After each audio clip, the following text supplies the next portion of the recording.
बिस्मिल्लाहिर्रहमानिर्रहीम।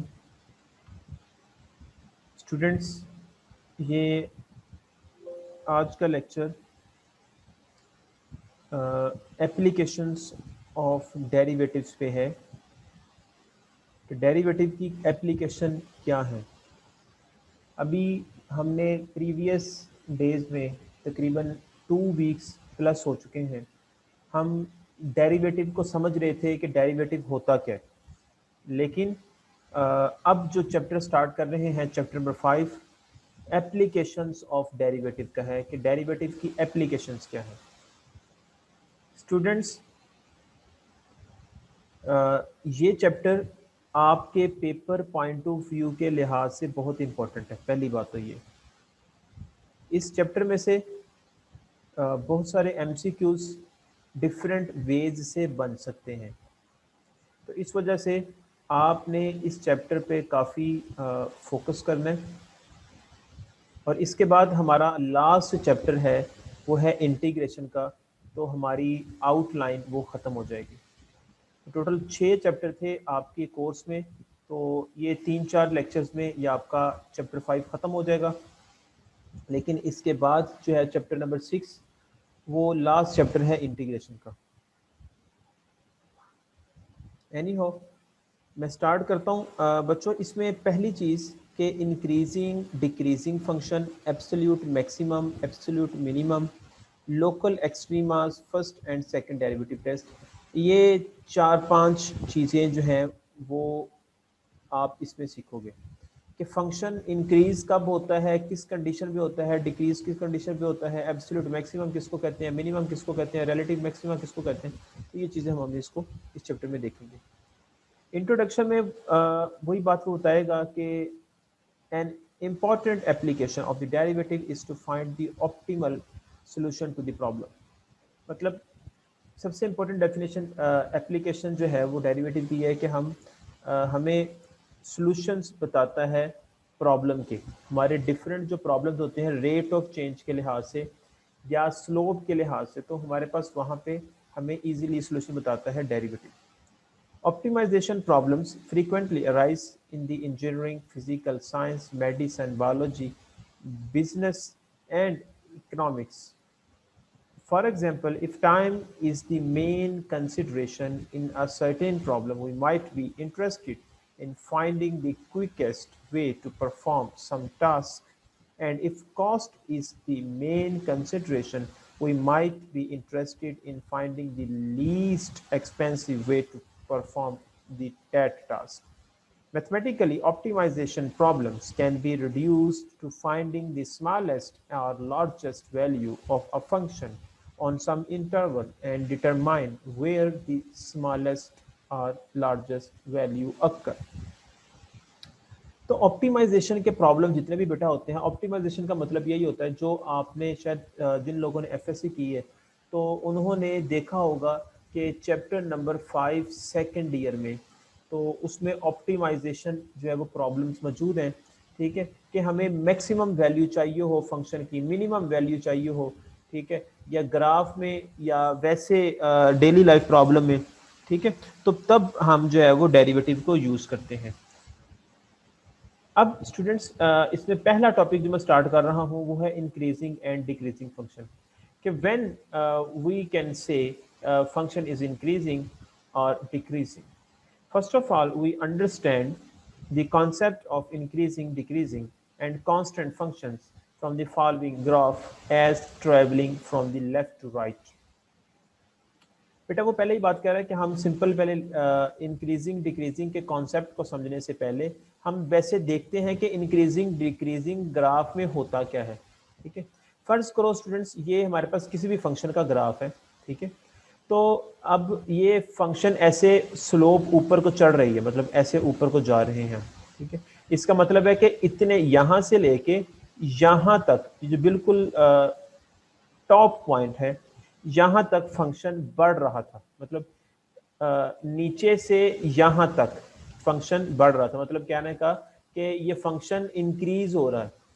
ठीक है, और जब ये बिल्कुल टॉप पॉइंट पे आ गया, मतलब उसका नाम है x इज इक्वल टू 0, जो टॉप पॉइंट है, तो इस पॉइंट को x इज इक्वल टू 0 पे फंक्शन हमारे पास जो है वो जब 0 पे होगा तो वहां से जब डाउन जाएगा तो वो डिक्रीज शुरू हो जाएगा। उससे पहले क्या था, इंक्रीज हो रहा था। मतलब कहने का कि छोटी वैल्यू से बड़ी वैल्यू की तरफ अगर हम जाएं तो फंक्शन हमारे पास इंक्रीज करेगा, और बड़ी से छोटी की तरफ जाएं तो डिक्रीज करेगा।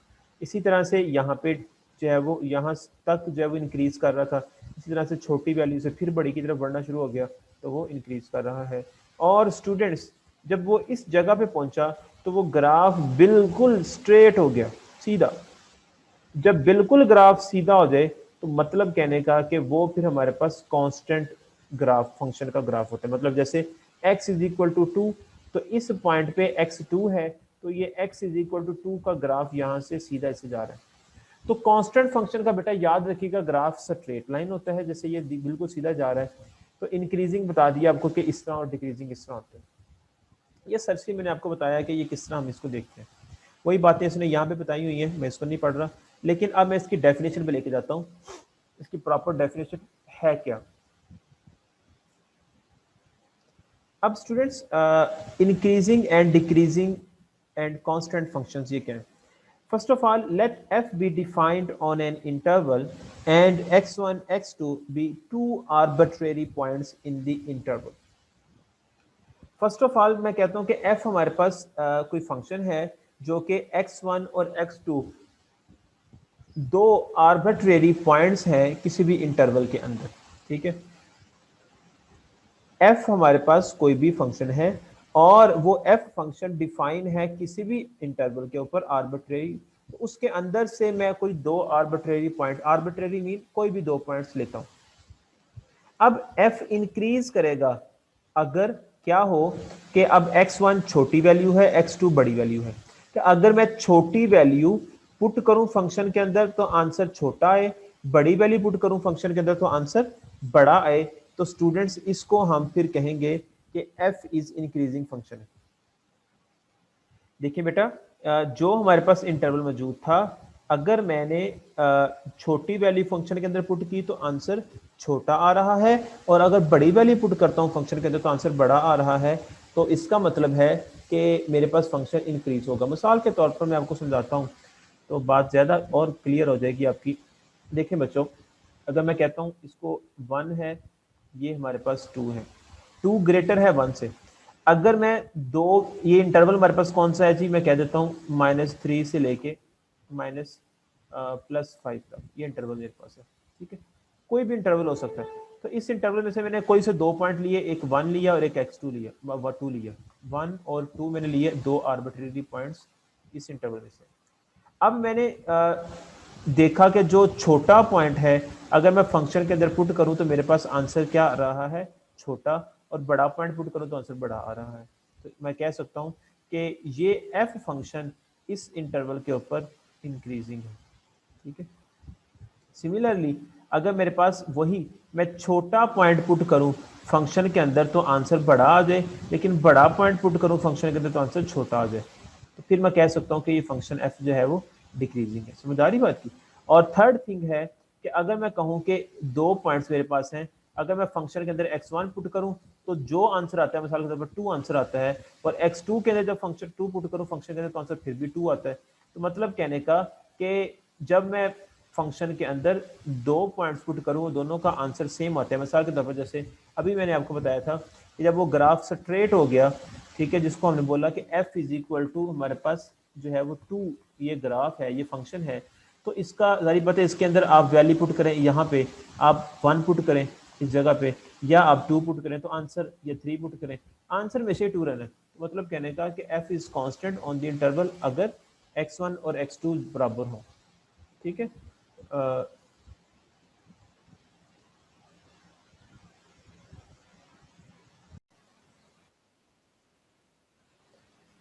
तो स्टूडेंट्स यहाँ पे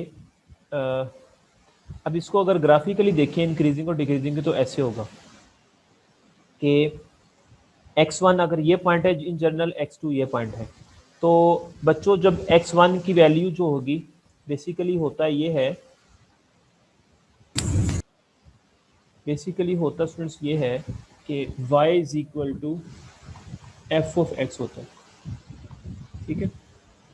अगर हम ऐसे कोऑर्डिनेट्स ड्रा करें ना, मेरे पास ये एक्स एक्सिस है, ये वाई एक्सिस है और ये ओरिजिन है, तो बच्चों यहाँ पे अगर मैं कहता हूँ से ये x1 पॉइंट है, तो फिर अगर मैं इसके ऐसे पैरेलल देखूं तो वो पॉइंट्स कौन सा लाइन होगी यहाँ पे जाके, वो y वाला पॉइंट होगा ना, y1 वाला पॉइंट। और y1 वाला पॉइंट बराबर किसके होते हैं, f ऑफ x1 के। ठीक है। इसी तरह से यहाँ पे उसने जर्नल बताया हुआ है कि ये उसने ऐसे ये ऐसे जर्नल हमने जो है वो ग्राफ ड्रॉ किया हुआ है, ये ऐसे ग्राफ है, ये एक्स एक्सिस है और ये वाई एक्सिस है। ठीक है। अब बच्चों यहाँ पे ये जो लाइन है, ये ग्राफ है हमारे पास y is equal to x of x का। अब बच्चों यहाँ पे इन जनरल x1 पॉइंट है, ये रीजन है, x1 पॉइंट है तो उसका जारी बात है पैरेलल y एक्सिस के है, तो ये लाइन क्या होगी, वो y1 होगी, और y1 इक्वल क्या है, f ऑफ x1 के। ठीक है। तो छोटी वैल्यू से ऐसे ऊपर चढ़ना, जैसे अगर जैसे मैं कहता हूँ कि आपके पास अगर जैसे मैं कहता हूँ कि पुल है कोई, ठीक है, पुल है, तो पुल पे जब हम चढ़ते हैं ऊपर, तो आप कह सकते हो कि वो इंक्रीजिंग फंक्शन है। अगर हम कोई भी पुल जब गाड़ी चढ़ाते हैं पुल के ऊपर, तो ऐसे ऊपर को जाते हैं, तो इसका मतलब हम इंक्रीज कर रहे हैं। और अगर हम पुल से, ये फर्ज करो पुल की टॉप आ गई है, और अगर इससे डाउन नीचे को आते हैं, तो इसका मतलब जैसे हम डिक्रीज आ रहे हैं, जैसे यहाँ पे ऐसे डिक्रीज आ रहे हैं। तो ये ग्राफिकली आप फंक्शन को इंक्रीजिंग और डिक्रीजिंग का शेप दो। और यही बात उसने यहाँ पे की हुई है कि यहाँ पे देखें इंक्रीजिंग में, कि जब हमने x1 पॉइंट एक ये है और एक x2 पॉइंट है, जबकि हम देखते हैं कि x2 पॉइंट बड़ा है, x1 पॉइंट छोटा है। अब मैंने जब बड़े वाला पॉइंट फंक्शन के अंदर पुट किया तो आंसर बड़ा आया, जब छोटे वाला पॉइंट पुट किया फंक्शन के अंदर तो आंसर छोटा है, क्योंकि जिसके तरफ मुंह बंद होता है वो चीज़ छोटी होती है, जो जिसके तरफ मुंह खुला होता है वो बड़ी होती है। तो इधर x2 मुंह खुला हुआ था तो बड़ा था, x1 छोटा था। तो जब बड़ा नंबर पुट किया फंक्शन के अंदर तो आंसर बड़ा आया, जब छोटा नंबर पुट किया फंक्शन के अंदर तो आंसर छोटा आया। इसका मतलब हम कह सकते हैं कि फंक्शन ये इंक्रीजिंग है। इसी तरह से अगर बड़ा नंबर पुट किया फंक्शन के अंदर तो आंसर छोटा आया कंपैरेटिव टू x1, अगर छोटा नंबर पुट किया फंक्शन के अंदर तो आंसर बड़ा आ गया, तो वो डिक्रीजिंग है। ठीक है। इसी तरह अब कांस्टेंट फंक्शन है, कांस्टेंट फंक्शन में क्या होता है कि आप x1 और x2 कोई भी नंबर पुट करें फंक्शन के अंदर, जैसे ये x1 है ये x2 है, तो उसका ग्राफ बिल्कुल सीधा होता है। ठीक है। तो हम कह सकते हैं f ऑफ x1 और x2 बराबर होते हैं। ठीक है। आगे है note increasing decreasing and constant behaviour of a function is studied on an interval but not at point. बेटा ये बहुत इंपॉर्टेंट बात है, हमें ध्यान में रखनी है कि इंक्रीजिंग और डिक्रीजिंग और कांस्टेंट फंक्शन के बिहेवियर को हम किसी इंटरवल पे स्टडी कर सकते हैं, किसी पॉइंट पे स्टडी नहीं कर सकते। मैं ये नहीं बता सकता कि इस पॉइंट पे फंक्शन इंक्रीज कर रहा है, ये इस पे डिक्रीज कर रहा है।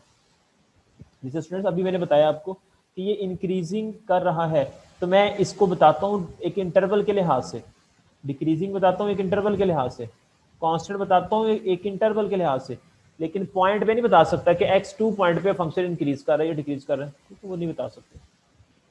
Following theorem will help to examine the increasing, decreasing or constant behavior of a function on a some interval. अब नेक्स्ट जो थ्योरम है वो भी हेल्प करेगा कि बताने में कि फंक्शन इंक्रीज कर रहा है या डिक्रीज कर रहा है।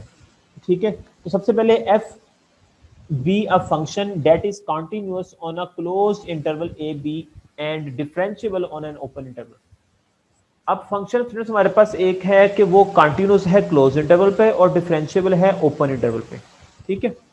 अगर तो फर्स्ट डेरिवेटिव का आंसर ग्रेटर देन 0 आ जाता है तमाम वैल्यूज x के लिए ओपन इंटरवल के अंदर, तो हम कह सकते हैं कि f इंक्रीज करेगा क्लोज इंटरवल पे। बेटा ये बहुत इंपॉर्टेंट बात ये ध्यान में रखनी है। मैं ये पहले बात कह रहा हूं कि f जो फंक्शन है जिसका मैं इंक्रीजिंग या डिक्रीजिंग चेक करना चाह रहा हूं क्लोज इंटरवल के ऊपर, तो बच्चों वो पहली बात है कि वो फंक्शन कंटिन्यूअस होना चाहिए क्लोज इंटरवल पे, और वही इंटरवल अगर ओपन कर दूं, मतलब ओपन कहने का कि a और b एंड पॉइंट्स शामिल ना हो, तो वो डिफरेंशिएबल हो उस ओपन इंटरवल पे। तो फिर क्या होता है कि अगर तो फर्स्ट डेरिवेटिव का आंसर ग्रेटर देन 0 आता है तमाम वैल्यूज x के लिए ओपन इंटरवल के अंदर, नॉट क्लोज इंटरवल के अंदर, ठीक है। तो मैं कह सकता हूं f इंक्रीजिंग है क्लोज इंटरवल पे। और अगर फर्स्ट डेरिवेटिव का आंसर छोटा आता है 0 से, ठीक है, तो ओपन इंटरवल के ऊपर, तो then f is decreasing on that interval, close interval, ठीक है। बात हम ओपन इंटरवल में कर रहे हैं और आंसर क्लोज इंटरवल में आता है। ओपन का मतलब ये है बच्चों के एंड पॉइंट्स ए और बी शामिल नहीं है, लेकिन बीच वाली वैल्यू सारी शामिल है। और क्लोज का मतलब है कि एंड वाले पॉइंट्स भी शामिल हैं इंटरवल के अंदर और बीच वाले पॉइंट्स भी शामिल हैं।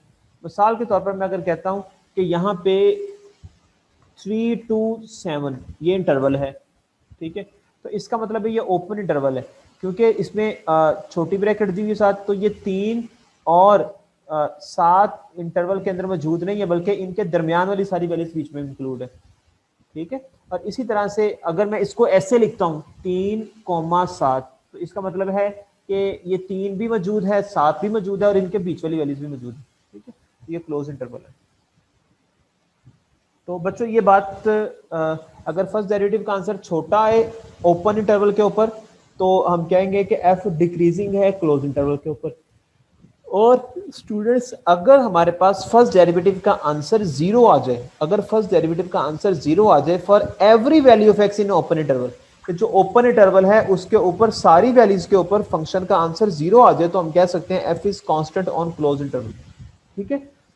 तो अब ये कंडीशन समझ आ गई आपको कि आंसर अगर फर्स्ट डेरिवेटिव का बड़ा आ जाए ओपन इंटरवल के ऊपर, तो हम कह सकते हैं कि एफ क्लोज इंटरवल के ऊपर इंक्रीजिंग है।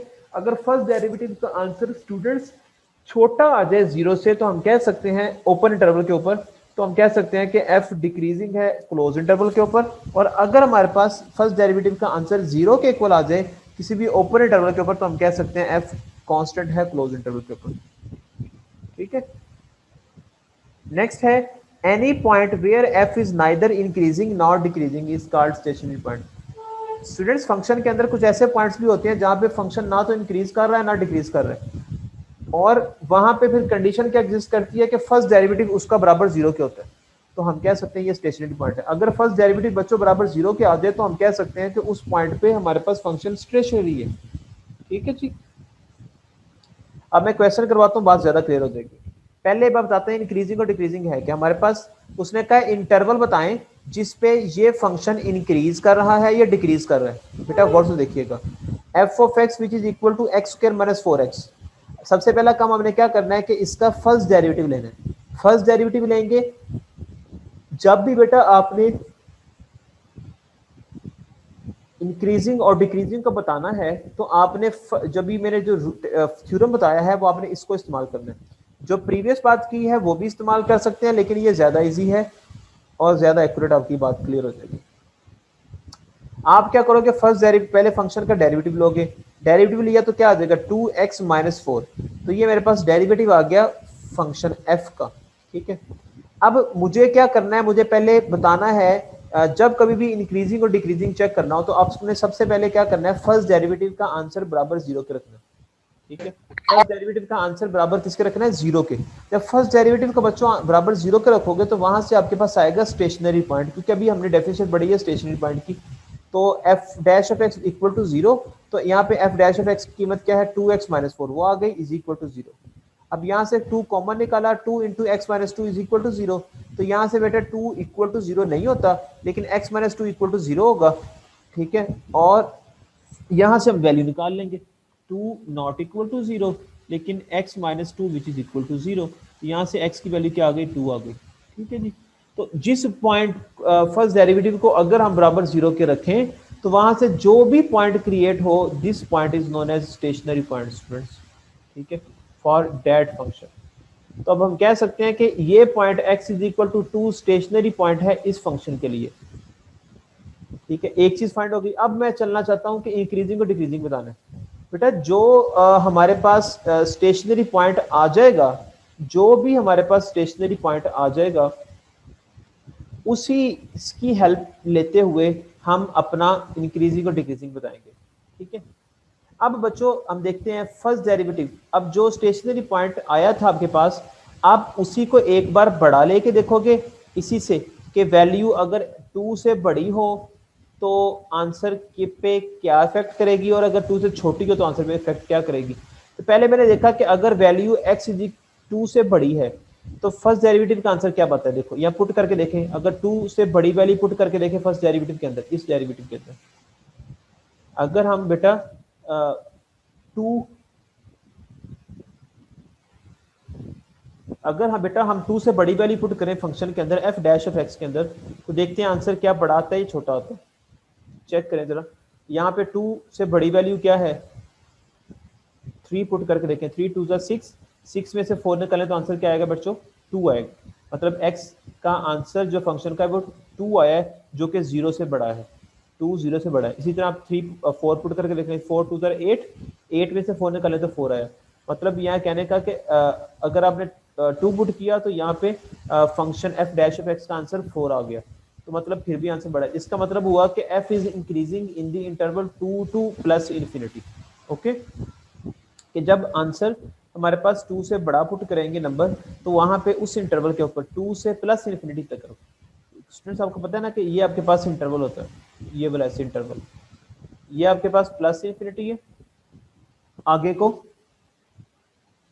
और पीछे को स्टूडेंट्स आपके पास माइनस इन्फिनिटी है। अब यहाँ पे हमारे पास 0 है, यहाँ पे 2 है, 2 से आगे 3 4 पुट किया मैंने, ठीक है, ऐसे अप टू 100 पुट करते जाऊंगा। मतलब 2 से लेके अप टू 100 ऑन इन्फिनिटी तक। जब मैं इन्फिनिटी बेटा कोई नंबर नहीं है बेटा, ये हमारे पास की लामत है, इस वजह से इसको हमेशा ओपन रखना है, इसे कभी भी क्लोज नहीं रखना।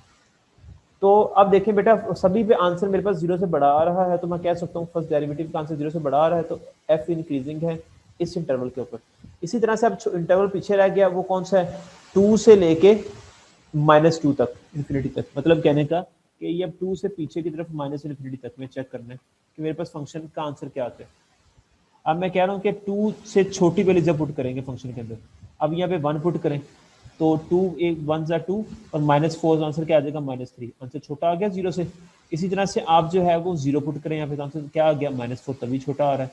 आप -1 पुट करें तो ये आ जाएगा आपके पास -2 और -2 और -4 -5, तो आंसर तब भी छोटा आ रहा है। फिर हम कह सकते हैं f is decreasing in the interval -infinity to 2। ठीक है बेटा, जब कभी भी आपसे कहा जाए कि आप बताएं कि इंक्रीजिंग और डिक्रीजिंग, तो सबसे पहला काम आपने ये करना है कि उसका डेरिवेटिव लेना है। फर्स्ट डेरिवेटिव लेने के बाद उसको फर्स्ट डेरिवेटिव को इक्वल टू 0 रखना है।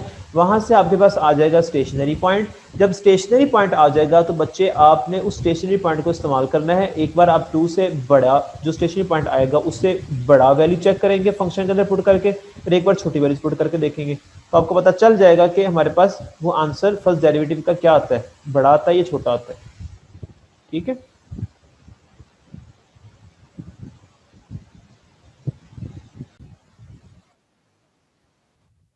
सिमिलरली स्टूडेंट्स ये हमारे पास एक और फंक्शन है, उसने कहा है कि इसका इंक्रीजिंग और डिक्रीजिंग चेक करना है।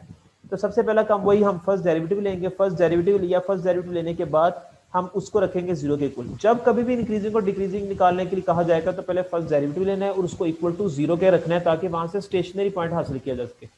अब फर्स्ट डेरिवेटिव को इक्वल टू 0 रखा, अब फर्स्ट डेरिवेटिव का आंसर क्या था 3x² इज इक्वल टू 0 आ गया। अब 3 आपको पता है कि हमारे पास ऐसे आ रहा है कि 3x² which is equal to 0। अब ये मल्टीप्लाई हो रहे हैं तो यहाँ पे कह सकते हैं 3 नॉट इक्वल टू 0, लेकिन x² इज इक्वल टू 0। ठीक है, अब दोनों तरफ स्क्वायर रूट लें तो 0 आ जाएगा, प्लस माइनस का तो 0 0 ही होता है।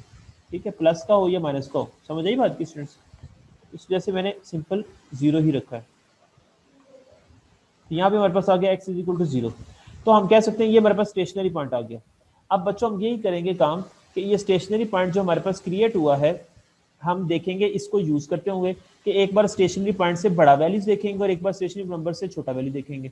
अब मैं x से बड़े वैल्यू नंबर्स देखता हूँ, क्योंकि हमारे पास रियल लाइन है ना ये वाली, ये हमारे पास प्लस इन्फिनिटी तरफ जा रही है, पीछे माइनस इन्फिनिटी जा रही है, ये 0 है। तो 0 से बड़े नंबर्स हमारे पास देखते हैं तो क्या बनेंगे, x जब बड़ा होगा 0 से, तो अब चेक करें, अब 0 से बड़े नंबर पुट करें, 1 पुट करें यहाँ पे तो आंसर क्या आएगा 3, 2 पुट करें तो आंसर क्या आएगा 4, 4 3 जा 12, 3 पुट करें तो 9, 9 3 जा 21। मतलब कहने का कि जो वैल्यू बड़ी पुट करता जा रहा हूँ मेरे पास आंसर फर्स्ट डेरिवेटिव का बढ़ता जा रहा है। ठीक है, इसी तरह से मैं क्या करता हूँ, अगर जीरो से छोटी वैल्यूज पुट करके देखता हूँ, मतलब -1 पुट किया, स्केयर की वजह से माइनस पॉजिटिव हो गया तो 3 आ गया, मतलब आंसर छोटी वाली पुट की, आंसर फिर भी बड़ा आ गया। ठीक है, अच्छा अब मैंने देखिए छोटी वाली पुट की, आंसर फिर भी बड़ा आ गया फर्स्ट डेरिवेटिव का। इसी तरह आप -2 पुट करें तो माइनस का स्केयर की वजह से पॉजिटिव 4 आ गया, 4 3 बार 12 हो गया। मतलब कहने का कि छोटी वाली पुट करें जीरो से तो आंसर तब भी बड़ा आ रहा है फर्स्ट डेरिवेटिव का। तो हम कह सकते हैं कि एफ, अब जो इंटरवल हमारे पास क्या थे, इंटरवल हमारे पास ये थे ना, माइनस एक बार था माइनस इन्फिनिटी से जीरो तक, और एक बार था जीरो से लेके प्लस इन्फिनिटी तक। ठीक है, तो इन दोनों के इंटरवल्स को हम इकट्ठा कर लें तो क्या आएगा, minus infinity two plus infinity. ठीक है, तो मैं कह सकता हूँ कि एफ हमारे पास इस पे भी इंक्रीज कर रहा था, इस पे भी इंक्रीज कर रहा था, तो मैं कह सकता हूँ overall in general minus infinity two plus infinity मेरे पास ये फंक्शन जो है वो इंक्रीज कर रहा है। ठीक है, इसी तरह से स्टूडेंट्स हमारे पास एग्जाम्पल नंबर 3 है। ठीक है, लेकिन एग्जाम्पल 3 में थोड़ा सा फर्क है बच्चों। वो फर्क ये है कि एग्जाम्पल 3 में उसने हमें 7 इंटरवल भी बता दिए, पिछले सवालों में उसने इंटरवल नहीं बताया था। ठीक है, लेकिन इस सवाल में उसने हमें इंटरवल भी बता दिए। तो जब बेटा वो कभी हमें इंटरवल बता दे, करना वैसे ही क्वेश्चन है जैसे मैंने प्रीवियस किया, लेकिन थोड़ा सा फर्क ये है कि जब इंटरवल बता देगा ना तो आपके लिए थोड़ी सी और आसानी हो जाएगी काम करने में। देखें, अब फर्स्ट डेरिवेटिव पहले लेंगे, ये फर्स्ट डेरिवेटिव लेंगे विद रिस्पेक्ट टू एक्स, तो हमारे पास क्या बन गया, ये बन गया। तो उस डेरिवेटिव को जीरो के इक्वल रखा तो वहां से हमारे पास क्या आ गया, एक्स इज इक्वल टू 3। तो मैं कह सकता हूं कि मेरे पास एफ जो है वो मेरे पास at x is equal to 3 पे स्टेशनरी पॉइंट है। ठीक है, ये स्टेशनरी पॉइंट आ गया। तो अब स्टूडेंट्स मैं यहाँ पे बता दूं आपको जरा, हमारे पास जो इंटरवल बताया था वो बताया था हमें उसने, वो 1 to 5 बताया था पहले क्वेश्चन के लिए, 1 to 5 बताया था। तो अब ये ध्यान में रखना, जरा मैं डायग्राम बना के दिखाता हूँ जरा। जी बेटा मेरे पास ये 1 है, ये 0 है, ये 5 है। तो 1 से 5 तक मेरे पास ये इंटरवल मौजूद है। ठीक है, अब इसने इंटरवल के अंदर बताना है फंक्शन मेरे पास इंक्रीजिंग कर रहा है या डिक्रीज कर रहा है। तो पहली बात मैं यहाँ पे ये की कि मेरे पास जो स्टेशनरी पॉइंट निकला उसको भी इंडिकेट कर लिया, वो यहाँ पे करके 3 बनता है। ठीक है, अब उतने इंटरवल बन जाएंगे मेरे पास। पहले बार 1 से लेके मेरे पास 3 तक इंटरवल बनेगा, 1 से लेके 3 तक ये वाला इंटरवल। ठीक है, फिर उसके बाद 3 से लेके 5 तक इंटरवल बनेगा। ठीक है जी, तो ये मेरे पास इंटरवल बन जाएंगे। तो इन इंटरवल्स के ऊपर बच्चों मैंने चेक करना है कि फंक्शन मेरे पास इंक्रीज कर रहा है या डिक्रीज कर रहा है। तो अब 1 से लेके 3 तक नंबर कोई भी इस फंक्शन के अंदर पुट करके देखें, आप 2 पुट करके देखें, 4 2 8, 8 में से -12 निकालें तो आंसर कितना आएगा, नेगेटिव आ जाएगा।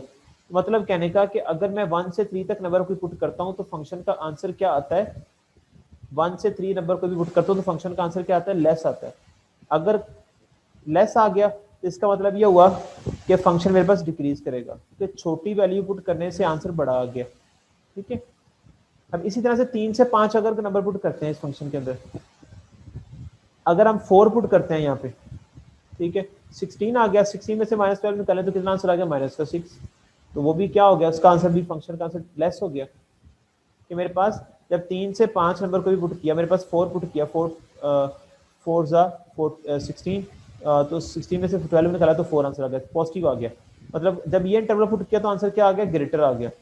ठीक है, तो फिर मैं कह सकता हूँ कि इस इंटरवल पे आंसर जो है वो इंक्रीजिंग है। पहली बात है कि इस इंटरवल पे आंसर डिक्रीजिंग है, इस पे आंसर क्या हो गया, इंक्रीजिंग हो गया स्टूडेंट्स। ठीक है, तो बच्चे आपको समझ आ गई ना बात की, कि जब कभी भी ऐसे इंटरवल दिया होगा तो आप जब स्टेशनरी पॉइंट निकाल लोगे तो उसके बाद आप इंटरवल का तयन खुद करोगे कि जहां से इंटरवल क्वेश्चन वाले ने दिया था वहीं से स्टार्ट करके आपने जाना है स्टेशनरी पॉइंट तक, फिर स्टेशनरी पॉइंट से आके लास्ट तक जाना है आपने एंड वाले पॉइंट तक, और उनको आपने फिर देखना है क्या बनता है। ठीक है, इसी तरह से थर्ड क्वेश्चन है, तो ये सेकंड पार्ट है उसका, कि -4 से 4 तक। ठीक है, पहले फर्स्ट डेरिवेटिव लिया, लेने के बाद स्टेशनरी पॉइंट 0 के बराबर रखा, तो वहां से आपके पास x इज इक्वल टू +-2 आ गया, और ये सब इंटरवल्स क्या बन जाएंगे, अब यहाँ पे तो +-2 है, इस वजह से हमारे पास ज्यादा इंटरवल्स बन जाएंगे। एक तो स्टेशनरी पॉइंट -4 से 4 तक है, तो लिखेंगे -4 से -2 तक, फिर -2 से आगे 2 तक, और फिर 2 से लेके 4 तक। ठीक है, तो यहाँ पे हम चेक कर लेंगे कि हमारे पास कौन सा इंक्रीजिंग है कौन सा डिक्रीजिंग है। अब इसी तरह 5.1 एक्सरसाइज है, पहला सवाल इसमें दिया हुआ है कि इंटरवल के बगैर दिया हुआ है कि बताएं ये इंक्रीजिंग है या डिक्रीजिंग। दूसरे में वो बता रहा है कि वो इंटरवल्स की फॉर्म में बता रहा है कि वो इंक्रीजिंग है या डिक्रीजिंग। तो मैंने 5.1 का पहला क्वेश्चन किया यहाँ पे कि वही तरीका कर, सबसे पहले फर्स्ट डेरिवेटिव लिया, फिर उसको स्टेशनरी पॉइंट के लिए 0 के बराबर रखा, और जब 0 के बराबर आ गया तो वहां से मैंने इंटरवल्स बना लिए पहले ही कि माइनस इन्फिनिटी से लेकर 0 तक और 0 से लेकर प्लस इन्फिनिटी तक। ये हमारे पास जो है वो इंटरवल्स दो हैं। मैं लिखूंगा पहले कि इस माइनस इन्फिनिटी से 0 तक कोई भी नंबर पुट करूं यहाँ पे तो आंसर क्या आता है, वो आंसर छोटा आता है। ठीक है, तो मैं कह सकता हूँ F is decreasing in the interval 0 से माइनस इन्फिनिटी, डिक्रीजिंग कर रहा है, या लिखना था स्टूडेंट्स माइनस इन्फिनिटी से 0। ठीक है, सॉरी 0 से इन्फिनिटी। देखें ना आप यहाँ पे 1 पुट करके देख लें, चेक करें इसको, 1 पुट करके देखें यहाँ पे, तो 1 आ गया, 16 में से 1 निकालेंगे तो 15 आ गया, तो वहाँ से पॉजिटिव है, ग्रेटर देन 0 है। 2 पुट करके देखें तो 4 आ गया, तो 4 हमारे पास मल्टीप्लस माइनस करें इससे 10 में से 16 में से, तो आंसर क्या आ जाएगा 12 आ गया। मतलब कहने का कि हमारे पास आप कोई वैल्यू पुट करें इंटरवल वाली तो आपके पास आंसर अगर बड़ा आ जाए तो इंक्रीजिंग, अगर छोटा आ जाए फर्स्ट डेरिवेटिव आंसर तो डिक्रीजिंग। ठीक है जी। इसी तरह से मैं नीचे वाले को चेक करूंगा, first derivative answer greater than 0, तो ये कब होगा, इफ अगर x less than 0, so f is increasing in the interval this. Similarly बच्चों हमारे पास ये 5th क्वेश्चन है, आपने वो भी इसी तरह डील करना है, और इसी तरह से आपका ये 7th क्वेश्चन है, उसको भी आपने इसी तरह डील करना है। Hopefully students you understand this lecture. If you have any problem then write in comment box or in WhatsApp group. Take